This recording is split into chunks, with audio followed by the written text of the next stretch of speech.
Good morning, everybody. Thank you so much for joining me today. So I just want to check before we get started, if someone could just send me a chat or something to say that you can see and hear me okay, it would really be helpful. I want to make sure everything's working. I see that we are recording. So, yeah, great. Thank you, Kathy, for sending that in. Okay, so let's start discussing Sun in Scorpio. Uh, so this is going to start on the 15th, so a week from today.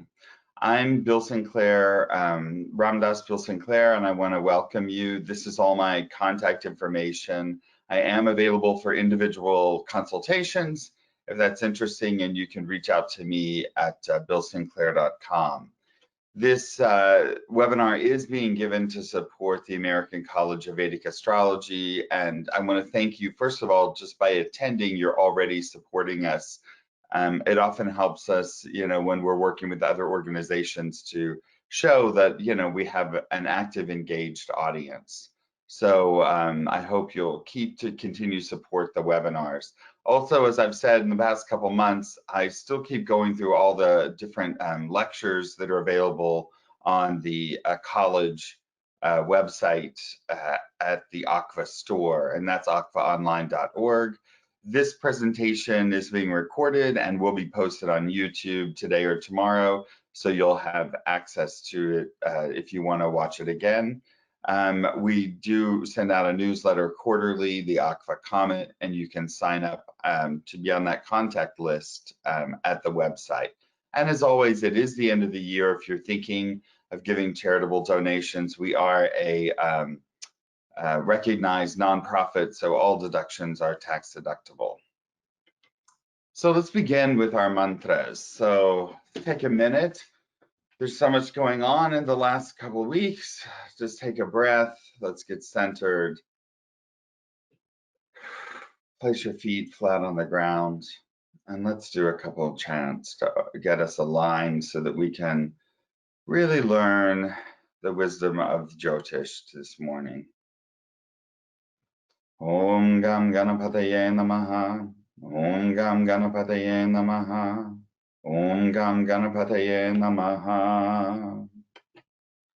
Om Adityaye Somaye Mangalaye Budhaya Cha Guru Shukra Shanibhyascha Rahuve Ketuve Namaha. Om Trayambakam Yajamahe Sagandim Pushtivardhanam Urvarukamiva Bandhanan Mrityor Mukshiyam Amritat. Om Trayambakam Yajamahe Sagandim Pushtivardhanam Urvarukamiva Bandhanan Mrityor Mokshiyam Amritat. Om Trayambakam Yajamahe Sagandim Pushtivardhanam Urvarukamiva Bandhanan Mrityor Mokshiyam Amritat. Om Shanti Shanti Shanti.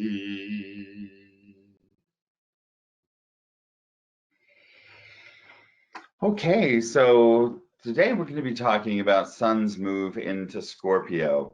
Then we'll be talking about some of the key transits, how it affects, what we can expect the energy for the next month to be.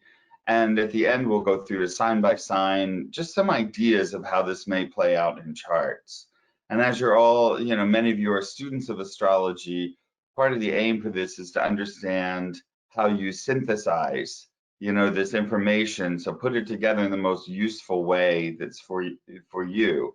I want to stress that every astrologer brings their own lens of interpretation to this information.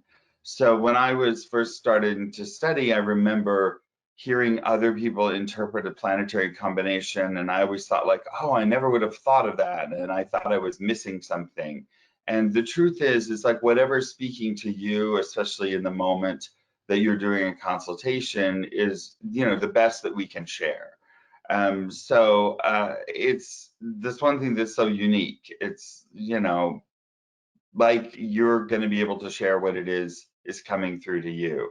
So that's why it's a never-ending quest, because you can have been studying a combination for many years, and then someone else will interpret it, and it may give you a little spin, different language to use, or some way that helps clarify the essence of that energy. So I thought I'd share that in this series because I'm not, you know, in this format, we're not doing predictions for the signs so much, but what we're doing is thinking of ways it may play out. So I hope that makes that section more useful to you, both as astrologers and all of us who are living through this energy together. And we will have time for questions at the end. You can write them in the chat box at any time during the presentation. That would be great. And then I'll just get to them at the end. Okay. So we start November 15th, and through December 15th, Sun will be in the sign of Scorpio, which is ruled by the planet Mars. So I like to start just looking at the chart. So this is the exact moment that the Sun enters 00 of the sign of Scorpio. And I use the Seattle time, that's where I'm based. So that will occur on Sunday, November 15th at 17:24 in the evening. So we can take, whenever you're studying a transit, it's important to look at the moment that it starts, because just like a birth chart, you could consider this the birth of Sun in Scorpio for this year. And so we start to look and see the glance over the chart initially to see what strikes us. So the first thing I notice is that this is right after a new moon, because we see the moon is in the same sign with the Sun, and it's only 11 degrees away. So he's already pulled ahead of the Sun. And indeed, on the 14th is when we have the new moon, and it will be right at the very end of Libra. The next thing that strikes me is whenever the Sun comes in the same sign with the nodes, we know that we can expect eclipses. And sure enough, during this, in the November 30th, we have an eclipse, and then on December 14th, there's also eclipse. So we'll be talking about those later today. But it's just interesting to look over the chart, see what's happening. The other thing I see is for the first time since May of this year, everyone is direct. All the planets are moving in a forward motion. Now, so this is a signature. Mars goes direct, I think, on the 13th of November. So it'll happen just a couple days before this. So the energy is all going to be flowing forward. Part of the challenge of this year has been that we had, in the middle of March, we had 3 planets go retrograde all at once. I think it was Venus, Jupiter, and Saturn. You can look it up. But we have been in multiple retrogrades since that time. It was just on November 3rd that Mercury went direct. So, you know, when we have so many planets and something's always going backwards in the sky, it changes the energy. So this can be a time of great kind of acceleration, forward movement. You may feel it on many different levels in your chart. So this is what I start to look at. The Sun here will bring it. The other thing we should note is that Sun is debilitated in the sign of Libra. So for the last month, he has been in his weakest sign, and now he goes into Scorpio, which is ruled by his friend, Mars. So this is some of the top level things you can start to look for as a major shift in what's happening and how we're experiencing the energy of the Sun. So as I said, Sun is in Scorpio. This is a friendly sign as it's ruled by Mars. Whenever a planet is in a friendly sign, he's going to give his higher nature. He'll be on his best behavior, you might want to say. So this will be, the Sun can give more aspirational stuff, more inspirational. I mean, it's going to be a very altruistic. It's a kinder, gentler Sun, you might say. And the sign Lord Mars is placed 5th from the sun in the sign of Pisces. Mars in Pisces is also in a friend sign, so this is good. And when the planet is placed fifth from the sun, and I'll just show that here. So here's the sun, 1, 2, 3, 4, 5. This is in a harmonious placement, so that's good. One thing I will point out is you'll see that Saturn has a third aspect onto Mars, so that causes a little bit of stress on Mars. But as we see, Saturn is only in the very early degrees of Capricorn, and Mars is in the upper degrees, so it's not a direct hit. If they came into the same degrees, that would be, that would be in my mind a crisis point when Saturn is aspecting things, because as many of you know, Saturn's aspect is considered more challenging even in his placement. The other Saturn 7, 8, 9, 10, he's also aspecting Mercury. So Saturn's aspect to Mercury would be more impactful because this is in 12 degrees, Saturn is in 3 degrees. So the good thing is Mercury is moving forward, he's moving very quickly, so he's pulling away from that aspect.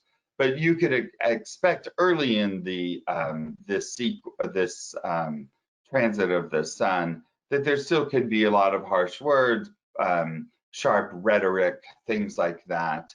And you have to just double check things as well, because Mercury is our intellect, and so when Saturn is doing that, he can cloud our intellect a little bit. So the other thing we see is that Sun it's conjunct the moon. It's a new moon. The moon is debilitated at this time because he's in the sign of Scorpio, but that's moving very quickly. And more importantly, he is conjunct Ketu, who is the co-ruler of Scorpio. So that gives him a little more strength in that sign. So Ketu will cause the sun stress. And it also talks, as I said earlier, indicates that the eclipses are approaching on November 30th and December 14th. So those are the important things. So there's, the sun's not perfect. He still has a little stress of Ketu, and he's facing eclipses, which is always stressful for the sun. Sun has a Rashi aspect from Saturn, which presents challenges to his transit through Scorpio.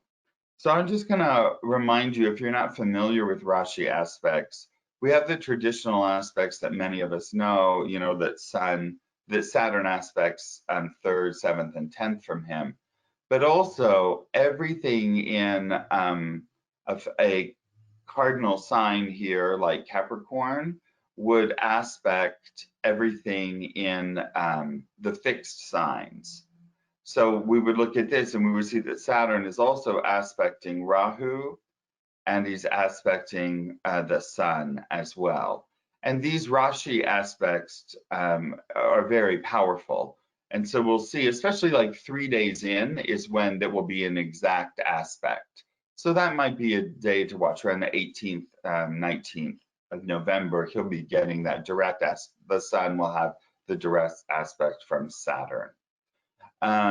Saturn is aspecting Mars, which I said, and this aspect will go on until the 23rd of December, when Mars re-enters Aries after his retrograde pass back into Pisces.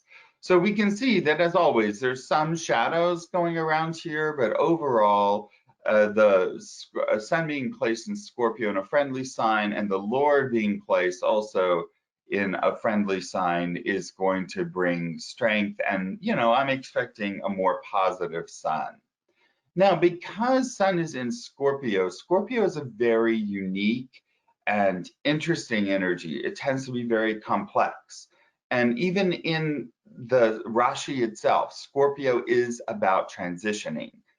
So a lot of times, Scorpio, really, that energy is about transitioning out of the material and into the more spiritual aspects of life. So the sun being there is going to bring energy and power and be able to radiate that energy of Scorpio as well. He will invigorate that energy, so it will be stronger. People will, be thinking about how they can improve their life, what's working for them, what's not. So the key attributes of Sun going through Scorpio in my mind is that Sun is bringing light to the dark areas of our consciousness where past complex issues are found. So that is a key aspect to this. Sun also brings energy, courage, and curiosity to begin to explore long-standing, what I'm calling soul level blocks. So these are deep patterns that have been in your consciousness and may have carried through several lifetimes. And so I like to use the word curiosity because I think it's a really great way to approach these things. If you just become curious about something that's been perhaps bothering you in your life, you can approach it with less judgment. So you don't want to, like, it's like, become curious about why you crave that donut every night at 10 p.m. It's a gentler way to go into that energy rather than being too punitive with yourself. So try to engage your curiosity. This will be helpful also because Mercury is really the sign of curiosity, the planet of curiosity, and he will be joining the Sun in Scorpio during this transit. So here the Sun will awaken and enliven the Kundalini, who resides at the base of the spine. So the Kundalini is the spiritual evolutionary force. It's the yogis teach us that at the base of the spine, there is like a little snake. They say it's wrapped 3.5 times. It's like coiled up. And then as you begin to progress in your meditation and your ability to relax and clear your mind, the little snake gets energized and he starts to wake up. And at first he can want to go like downward into more tamasic, into darker areas. And this is why he lives in Scorpio, because there's the Sarpa energy can be very powerful. But through breathing and regulation and working and learning advanced techniques, breath control, all kinds of things, the snake will start to rise up the spine, and then eventually he connects to the crown chakra. So this is the mystical transformative sign of Scorpio, is all this kind of information, this ability, these energy signatures are located in the sign of Scorpio. So the Sun being here can really help bring that into consciousness and literally bring it into the light to help us make progress on this, multi-lifetime quest of raising our consciousness. The Sun will radiate self-confidence, courage, charisma, and patience. So these are the qualities that if you seek to put more of in your life, the Sun's going to help you bring that. Now, it's not going to take over and suddenly make you self-confident and, all that stuff. But if you want to bring more opportunities in your life, that you can exhibit these qualities and practice them and integrate them, this will be a time where you can help to integrate them into your daily life. And a lot of that practice is actually done by exploring, or as I love to say now, being curious about, times when you don't feel so self-confident. You can explore that. This will be brought to light, and this is how we make change in our life. In the Northern Hemisphere, we are experiencing shorter, darker days. Therefore, we use this season to connect with our inner light. So it's a great time to do your meditation, your breathing practice, all that kind of stuff. K2's presence can cause us to reject daily routines because K2 wants to do things his own way, no matter what's going on. So I say, don't fight it. So you can allow yourself to be flexible within maintaining the daily practice. Of course, many people think, the best thing is, to get up at sunrise and be doing this with the energy of the sun rising, and that's great. But if you just have a day where that doesn't happen, don't abandon your practice for the day. Work it in throughout the day. Just figure out times, to take 15, 20 minutes just to recenter yourself. Because if you can touch base every day, it's better than doing, a 6-hour sit on Saturday and then nothing for 3 weeks.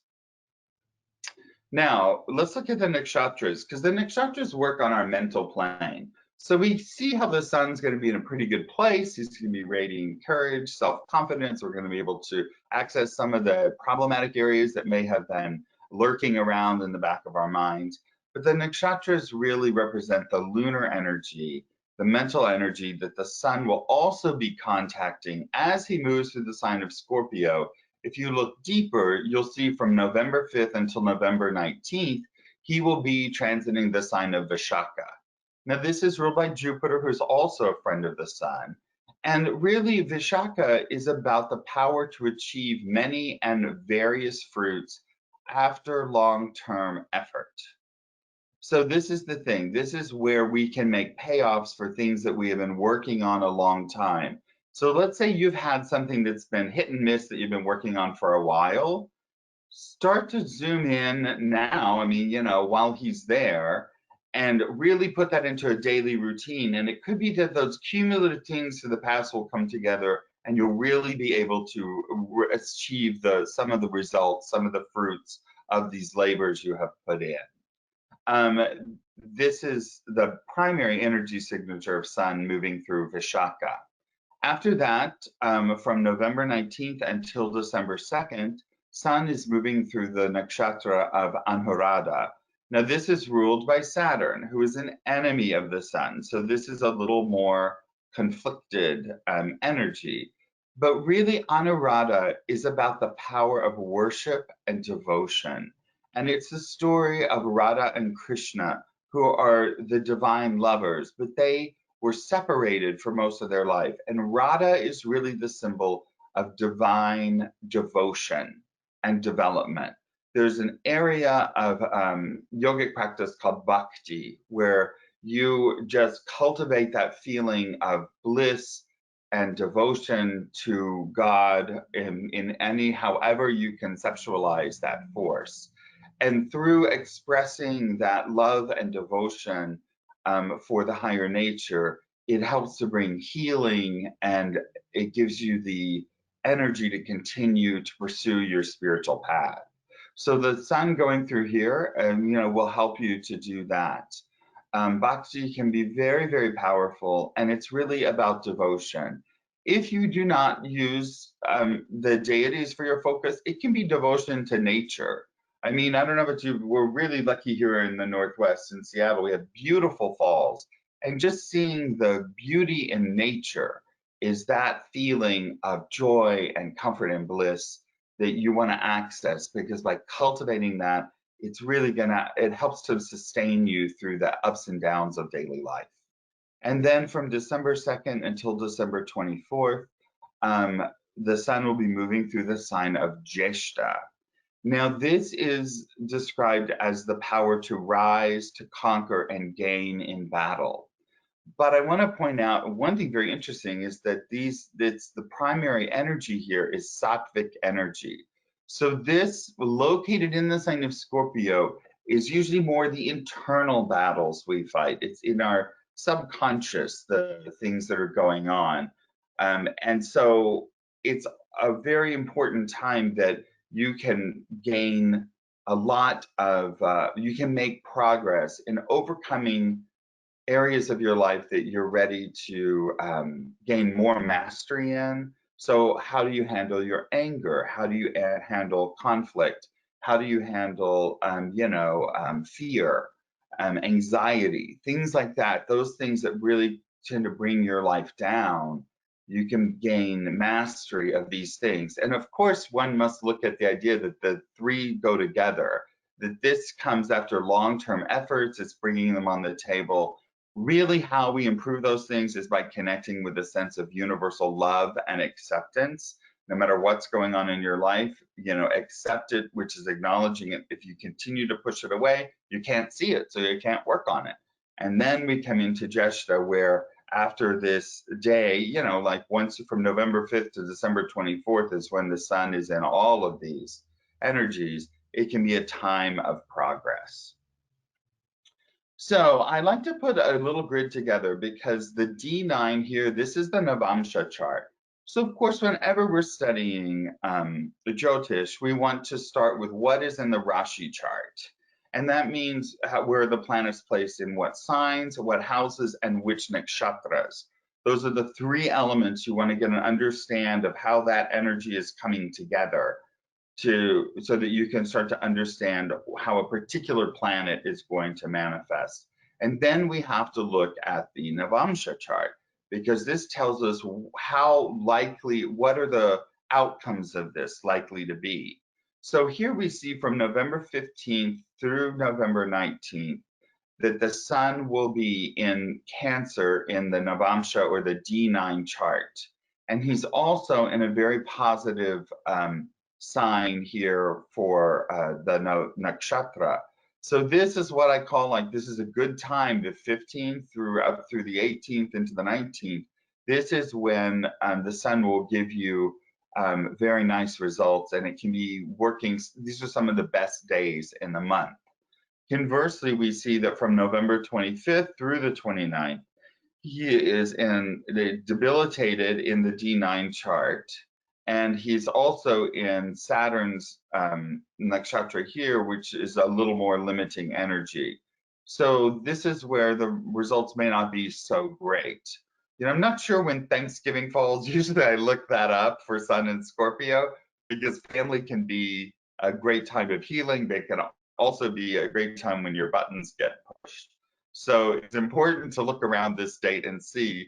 And so if it falls from November 25th through the 28th, then you're going to want to just put that in, file that in your box, that there may be power struggles among siblings, especially, or parents. So just know that, you know, don't engage and just let it go by. From November 29th to December 2nd, Sun is in the Rashi sign of Scorpio, and it's also in Scorpio in the D9. And this is a status we call Vargotama. And so it acts as if the sun is exalted. So this is also a very good time. The other times are fine. They're going to be mixed energy. You're going to get, I mean, here we see that it's neutral results. So that's fine. But this is how I use this chart, just to give me kind of an idea, a quick snapshot as I'm moving through the month. So now let's go on and let's just see how we're doing. Okay, we're great on time. For the other transits. So I put together this little grid. It's like at a glance. I use this, I check, you know, every day what's happening. So we see here, the big news is that Jupiter on the 19th of November is going to move back into Capricorn. So when he moves into Capricorn, that is his sign of debilitation. And it also means he will be closely pretty conjunct to Saturn, as they will both be in very early degrees. So that's a big shift that we're going to have, because we see here Saturn is also in Capricorn, and they will both be in Uttar Ashada, the same nakshatra. So their energy will be becoming more intense. We see here that on the 16th, Venus moves into Libra, which is Venus's own sign. So that gives Venus strength during this period. And then on December 10th, Venus will move into Scorpio, which is a neutral sign for him. So here we will have the Sun, Mercury, and Venus all in Scorpio. And we see here that Mercury actually moves to Scorpio during this time. When Venus is in Libra, they will be forming Mahapurusha Yoga, which is a very powerful signature. And that will be for people with Aries, Cancer, Libra, and Capricorn, either sun or rising signs. And that's called a Malavya Yoga. So it can really bring a lot of creativity, beauty, peace. You can really work to connect to the sense of harmony in your life. So I think I forgot to put that later in the notes, but as I'm looking at here, I see that that is a signature. And this has been very strong during this year. We've had a lot of planets in their own signs, like Saturn has been in its own sign. So here we would see that these three planets are all forming Panch Mahapurusha Yogas. And so those are very powerful signatures that have been in the background of this whole year. And then we see the two eclipses are noted. So for long-term patterns, we're really just down to Mars being in Aries as a major transit, and that will go on until February 21st. Otherwise, we're getting kind of back to more transits as usual, with things moving through their own sign. You can see here that on November 19th, Sun is entering Anuradha and on that same day, Jupiter moves. So this is a great thing just to check. Usually when there's a couple things happening in a day like this, I just kind of am aware of that and just expect that this may be a day where you just, have a little more stress going on. Whenever the planets change rashis or nakshatras, there can be just a little hiccup in your day. Same thing on the 21st of November, we see Mercury is going into Anuradha and Venus is entering Swati. So these are both, sorry, Anuradha is ruled by Saturn there. That's not Rahu. And so, it's just things to look at. The two biggest things that are happening this month during this transit are the prenumbral lunar eclipse on November 30th, and then the total solar eclipse on December 14th. So let's look at those two eclipses. So as I said, it's a prenumbral lunar eclipse, which means it's not a total eclipse. And it's the effects will be felt for about 30 days afterwards. Lunar eclipses, I use as a rule, it's about 30 days, that they have their things because the moon moves so quickly.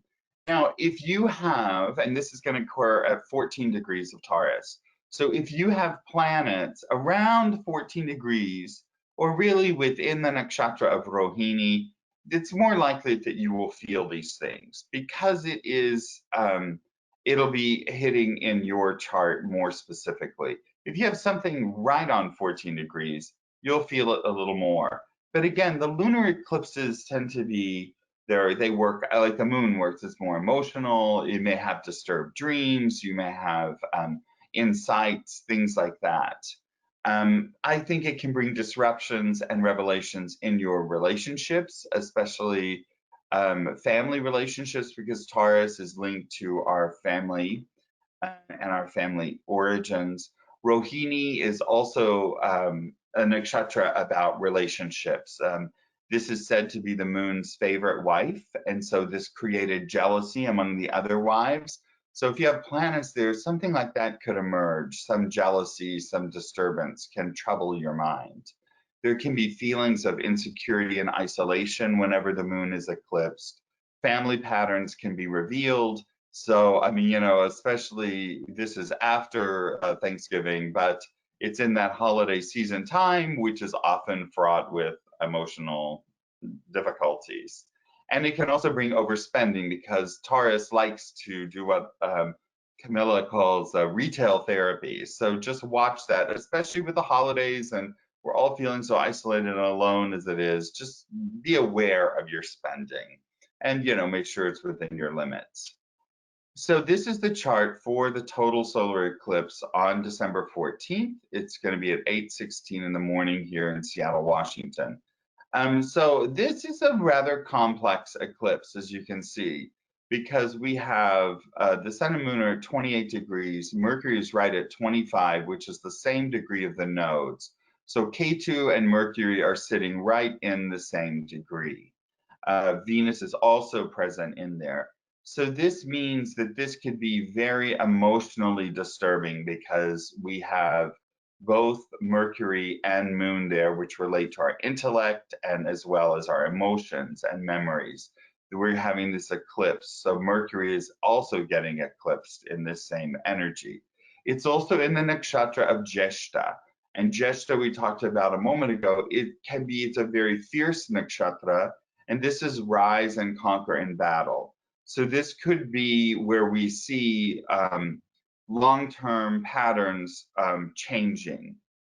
It can be, Jeshta is also the sister of Lakshmi, which is Lakshmi is the goddess of wealth, and her sister is Alakshmi, meaning not wealth. So there can be, especially financial stressors, things like that can be very prominent during this, during the eclipse. So this is why I wanted to look at this. It's when you have this many planets involved right in the eclipse, it can be challenging. The other thing about a total solar eclipse is that it lasts for 2 minutes and 9.6 seconds. So when we calculate the duration that that point will stay hot, so it will continue to give effects, this eclipse will continue to give effects and will be felt until February 13th, 2022. Because for every minute, it gives effects for a year. And so we just have like a little over 2 years, like 2 years from December 14th 20, 21, 22 would be 2 years, and then we have 10 more seconds after that. And so that is about, I calculated about 6 more weeks. So this is where we're looking at it coming in. Now, to really judge a solar eclipse, what we look at is not only the duration and the degree in the chart, but where the shadow falls on Earth. So this shadow of the Earth will be seen in the Pacific. It'll go through Argentina, which is southern South America, and it will go into the Atlantic. So this could really affect affairs in that area. The southern part of South America will be most likely to have it felt. However, if you have planets in later Scorpio, in Jeshta, and maybe even early Mulla in the early Sagittarius, you may feel these results.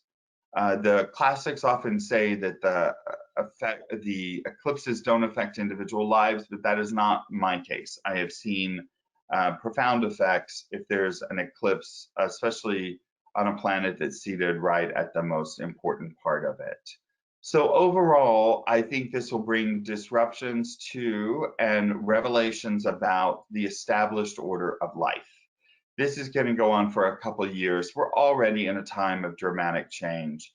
And Jeshta is the end of the cycle of materialism and movement towards spirituality. So an eclipse happening here can have great impact over the next 2 years.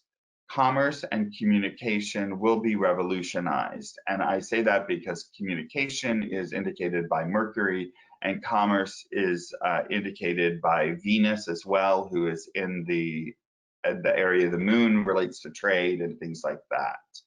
So personally, you will have the opportunity to change deep-seated patterns with consistent effort.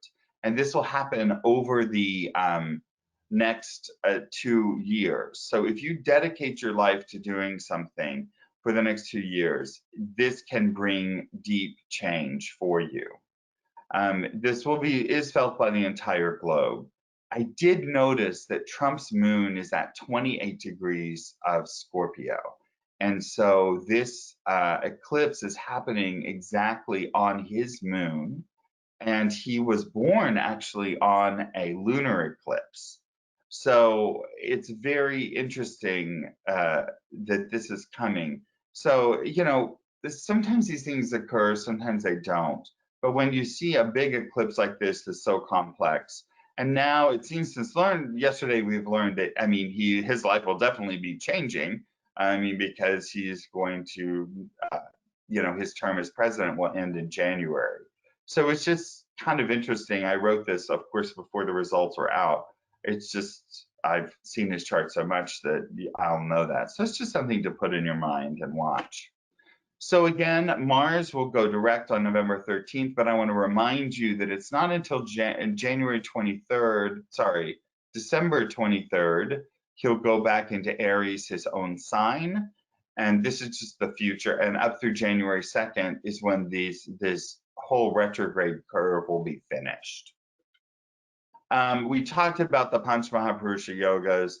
Jupiter will be ending on November 19th, and then this Sasha yoga of Saturn will be ongoing. So this is the one that's going to last. I forgot to put the Malavya yoga in here, but we've discussed that. That's the Venus's Panchamahaprusha yoga. And Sasha yoga is a lot. It's going to go on for a long time. This says January 23rd, but then because he also rules Aquarius, it'll be several more years. It will just be affecting Gemini, Virgo, Sag, and Aquarius instead of, we'll go into Aquarius. So it'll be affecting the fixed signs, Taurus, Leo, Scorpio, and Aquarius. So Saturn, it's a very powerful transit for Saturn for many years here because he's giving this yoga, which really is a commanding personality who will champion unfashionable causes. That's what they say, not interested in popularity. So what this means is that it will drive you to do what's right, not what's popular.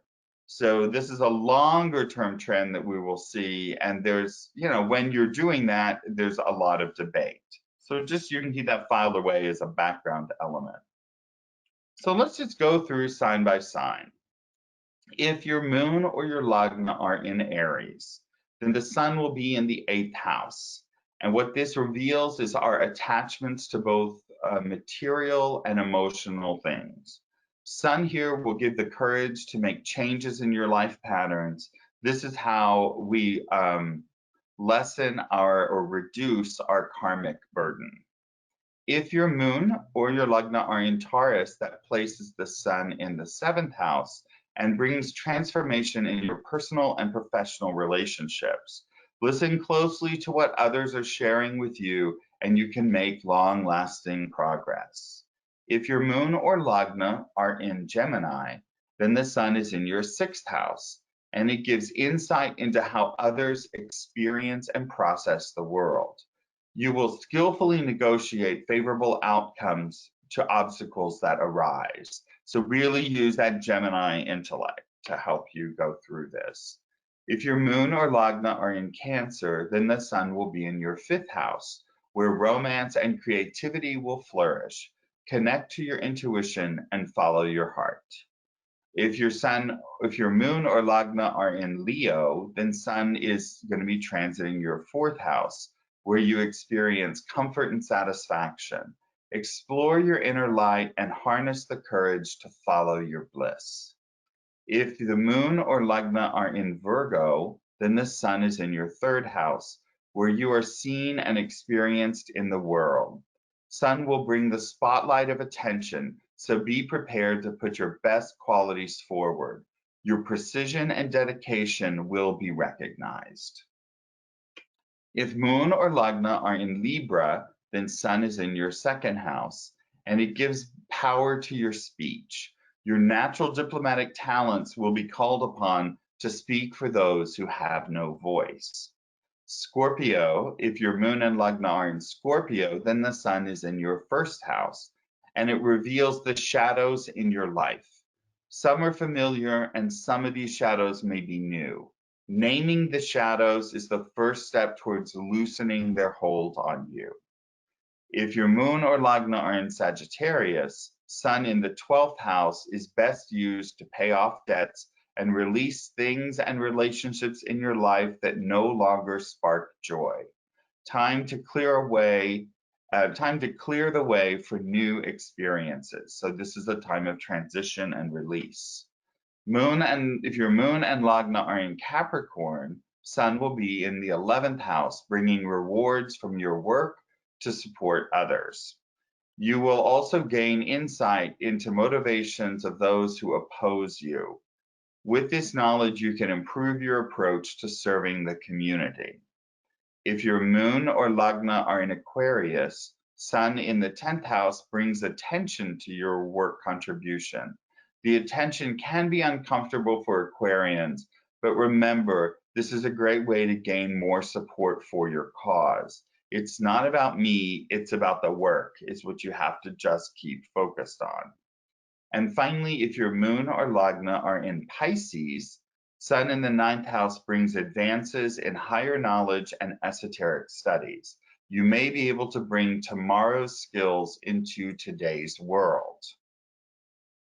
So that's what I have put together for today. I hope this has been helpful. Let's just see if we have any questions. If you have any questions or thoughts, please go ahead and put them in here. Let's see what's going on. Well, I hope everyone just takes time to take a deep breath, and we will see you again next month for Sun moving into Sagittarius. Thank you very much. Namaste.